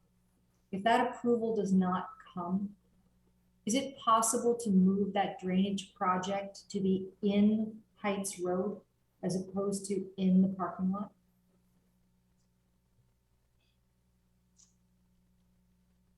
The premise behind the design for handling almost 3 acres of asphalt into detention systems was to take advantage of the soils beneath the parking lot, which were actually pretty decent soils, uncontaminated a lot, and very gravel and sand, a lot of gravel and sand. So we were trying to take advantage of putting that water into the ground, where it's not susceptible to high groundwater, let's say. Before we would put it into the pipe and culvert that goes underneath the parking lot, underneath I-95, and heads over to Maple. If I was to move it into Heights Road, there's issues with the system that's currently in Federal. There's issues with high groundwater in that area. So I'm not getting the benefit of possibly reducing flow, as well as getting ahead of the peak, if you will, when discharging the water from that parking lot. Right now, that parking lot is directly connected into the system in Heights Road. I want to disconnect it and make it its separate own system. So I don't think putting it in Heights Road would be a great idea to do. Okay, thank you. And the last point that I want to make is, my heart really breaks for some of the new residents to Darien who just moved into their house, and, you know, disclosures were either made or not made to them about the extent of flooding. Of course, no one could have imagined that we would have a 200-year and 500-year storm pretty much back to back. And I'm, you know enough now to understand that there really are no mitigation measures that can handle that kind of rainfall. But I am curious, and maybe there's someone on this call or no one, I'd like to pursue this, about disclosures to homeowners when they live in a floodplain. You know, how can they get the straight answer about previous floods, and, you know, what are the actual risks to their properties? You know, the one example that I had heard a couple times from some folks on Crimmins was that, you know, the previous owners, or they were told by their real estate agents that they get a little ponding of water in their backyard, and before you know it, this year they have, you know, 5 feet of water in their garage. So I'm concerned about that, about disclosures. And, you know, Jeremy, I don't know if you have any information about that, or if any of my fellow Board of Selectmen members have information about that, but it concerns me. I don't really have a great answer, because certainly that's one of the factors. I've heard the same thing from many people. What we have, Craig's map earlier really showed how the floodplain mapping is getting much better, and it's much more accessible to the general public. And now it shows, as you can see, houses, it shows topography sometimes. And really, if people have a question of whether they're in the flood zone, they can certainly call the Planning and Zoning Office. We do get many calls from members of the general public, people looking to buy homes. But what's interesting is, because Darien is so developed, we have surveys of many, many properties, but we want to make sure that the accurate information is out there. So as Craig showed, that map geo mapping, there's layers you can turn on and off. But certainly, I can't answer the questions about disclosure statements and real estate deals, but what we're trying to do is get information out to the general public so people can do research. Thank you, Jeremy. And I know that there are probably some other commercial tools available that maybe we can just help build our library of information resources on the town website, so folks can undertake their own research. I think I see Monica's hand up again. Hi, this is a relatively new thing, and I don't work for this company, but everybody's heard of Zillow, but there's also a company, Realtor, and Realtor has 112 million homes on their listings, and every one of those homes now has a FEMA score attached to it. So you can Google your address, and if you look it up on Realtor, you will find out what your FEMA score is. And if you tap into that, you will find a wealth of information. It's, you know, some of it is advertising for insurance, but trust me, there's a ton of information there. So today you can find out if your home is in a flood zone. Thanks, Monica. Okay, one last call to Board of Selectmen members to see if they have questions for our guests who've been very generous with their time tonight. No? Thank you guys for coming. Thank you. Thank you. And I know that many folks from the public have been listening in, which is great. And of course, TV 79 has recorded this meeting, so it'll be very useful for anybody to review. But if you have additional questions, please send them in to us, and we will make sure that we get back to you with the answers. So with that, I want to thank Jeremy and Ed and Craig, and I'm not sure if Darren is on here tonight, but I want to thank him too for this great presentation. And we look forward to working with you on stuff that we can actually do that'll make a difference. Also say that the Eyewitness reports are incredibly helpful, even if it's not a question, just to tell us exactly what happened on your property, and those will be accumulated and sorted. And those should be sent to you, Ed? Yeah, that's correct. And from the ones that I do have from the Darien EOC or emails that I've gotten, I've been trying to reach out. I have a list of about 90 addresses. I've gotten through about 15, 20 of them. Other inspections our highway supervisor are doing, but I'll be reaching out to the residents. I want to get that information. I want to get it all in one location so that we could take a look at future investigative areas. So you want all the flooding eyewitness reports that you've gotten? Is that what you're asking for? If they've submitted something to the Darien EOC, I have it already. Okay. All right. Anything, if they have not, or have sent it to planning and zoning, I've gotten those forwarded also. But if they haven't reached out to anyone, please reach out to me. They can email me directly. Thank you, Ed. Okay, thanks so much, everybody. Appreciate it a lot. Thank you. Okay, that is the end of our presentation for the evening. We'll move on with the rest of the Board of Selectmen agenda. In the interest of time, I will report for Selectmen's report next time, but I do want to share with everybody that we have another public hearing tomorrow evening.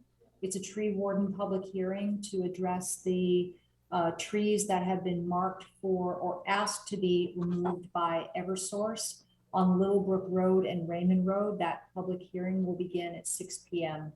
tomorrow evening, and join in if you're interested. It will also be covered by TV 79. All right, I'll turn to Kate Bush for the Town Administrator's report. Just two quick things. We have a new capital budget process. We've sent that out to department heads to make them aware of the factors that will go into evaluating their capital budget requests in the coming budget. And if you happen to come into town hall, you will see some security updates. We have cameras installed and operational security cameras throughout town hall. And very soon we will be going to a key fob system for employees to, as we've limited access to the public can only enter through the front door of town hall or through the front of the Mather Center. All of the doors will be locked, but employees will have access with key fobs. In the evening for meetings, it'll be open to the public, but that's it. Thanks very much, Kate. Okay, board liaison reports this evening. I'll start with Kip. There you go. For the Oxbridge Building Committee on August 24th, the committee met and had a tour of the site to assess its readiness for school opening, which was going to be the following week. We were all very impressed with the effort made to pave, stripe, and organize bus and drop-off lanes in the rebuilt parking lot. Oxbridge Principal Luke Forshaw was especially pleased with the results given the condition of the site a week before that. The committee met at its regular scheduled meeting September 16th and approved an additional payment of $1,555,000, bringing the total approved to date to almost $16,976,000. To date, we've only had one delay in the delivery of materials, which is remarkable, and no claims for price increase. The delay is in the roofing materials, which has been 4 weeks delayed, and is requiring that we review scheduling alternatives since roofing is critical to all interior work, which is undertaken right now. We should have a proposal for the Board of Education in the district in several days.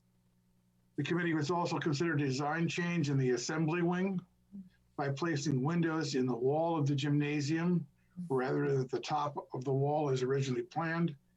This change was endorsed by both the committee and the superintendent and the director of facilities. We are currently evaluating what, if any, cost impact this might be. We don't think it's going to be much. End of report. Thank you. Thank you, Kip. I'll go to David Light. Nothing tonight, thanks. Okay, and Sarah? Nothing? Nothing tonight. Thank you. Okay, great, thank you. Then we will move on. I'll turn it over to Kate for a number of transfers. These are all year-end cleanup transfers.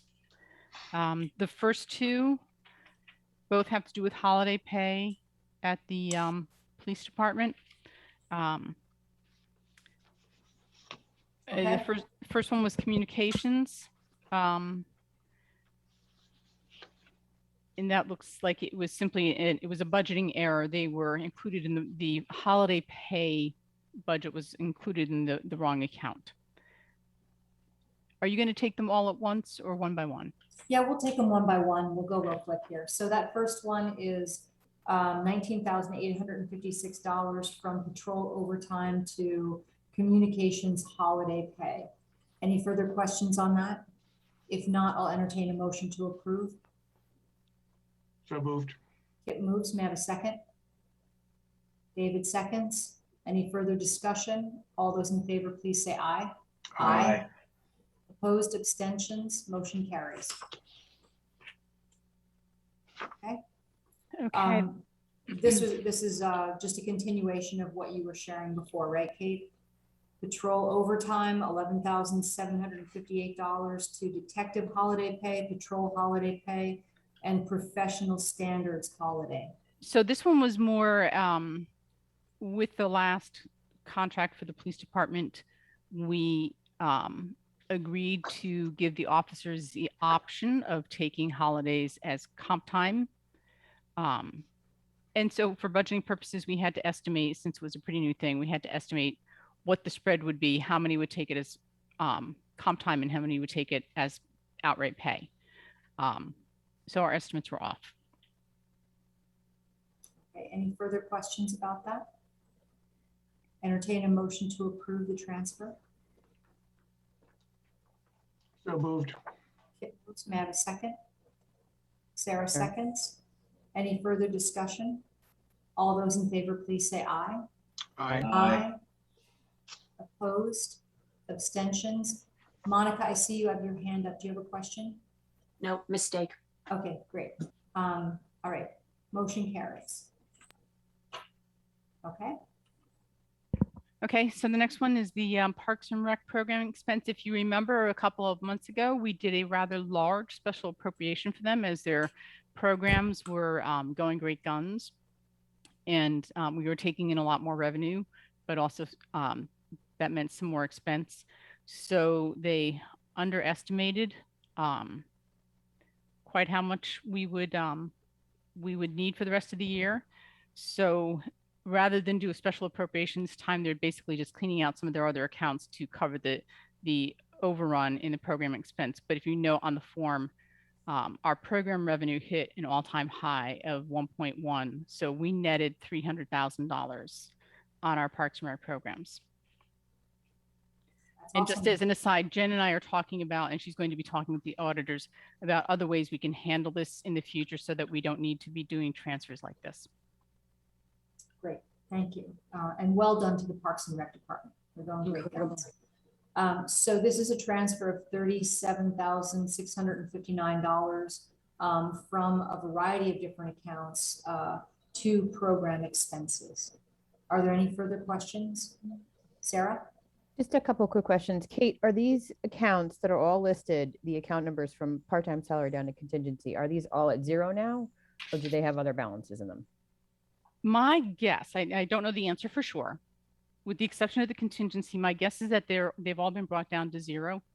Because this is from last year. This is FY. This is from last year. 21. And the only reason they would have gone to contingency is if there's no more money to be taken. Right. And then how are we doing so far in fiscal year 22? We're a don't know. quarter in. We have no idea. Okay. Well, I'm sure Jen has an idea, but I don't. Okay, thanks. Any further questions on the Parks and Rec transfer? I'll entertain a motion to approve. Monica moves. May I have a second? Kip seconds. All those in favor, please say aye. Aye. Opposed, abstentions, motion carries.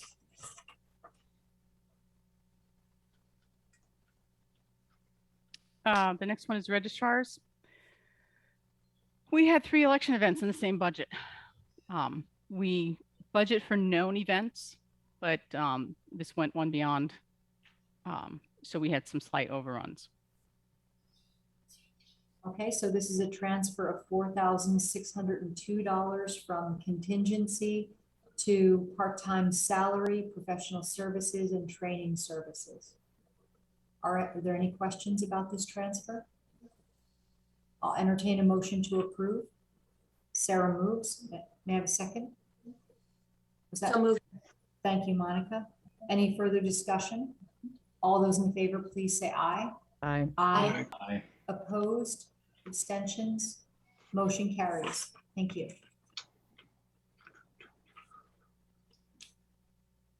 As you all are aware, we had a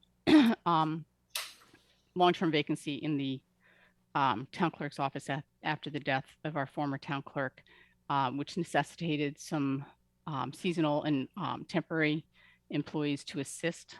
And this is the transfer required to cover that. There's also some overtime for staff. So this is a transfer of $18,144 from full-time salary to seasonal and temporary and overtime. Any further questions on the transfer? I'll entertain a motion to approve. Sarah moves. May I have a second? I think I saw David's hand. David, thank you. Any further discussion? All those in favor, please say aye. Aye. Aye. Opposed? Abstentions? Motion carries. Thank you.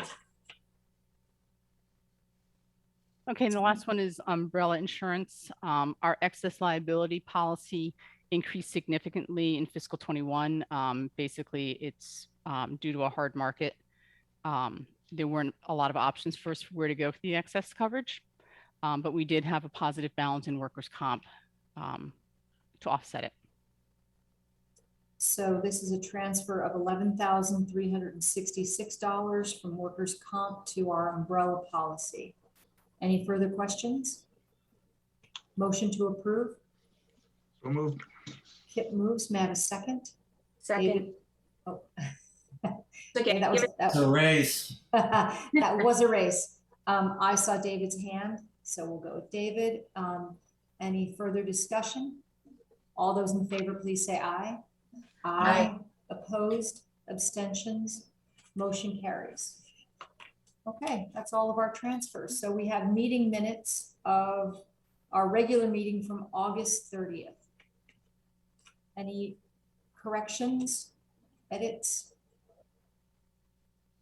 Going once, going twice. Okay, I'll entertain a motion to approve as presented. Move. Monica moves. I saw Sarah's hand second. All those in favor, please say aye. Aye. Aye. Opposed, abstentions, motion carries. And then our special meeting of August 30th. Motion to approve. Sarah moves. May I have a second? Kip seconds. All those in favor, please say aye. Aye. Aye. Opposed, abstentions, motion carries. Okay, agenda review.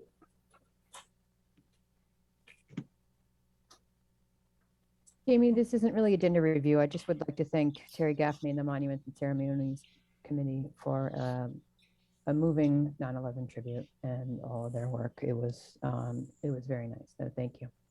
It definitely was. Thank you, Sarah. Beautifully done and very well attended. Okay, hearing none then, we have another. Jamie, just can I just comment for the board? We're going to try and keep your agenda for the next meeting brief because there's an RTM meeting at 8 o'clock that night. Okay, great. We have public comment at the end of our agenda today. If there are any members of the public who would like to make a comment at this time, please turn on your camera and unmute yourself. They have to be invited to unmute, so if they raise their hands, that might be the easiest thing. Okay, please raise your hand if you would like to make a public comment.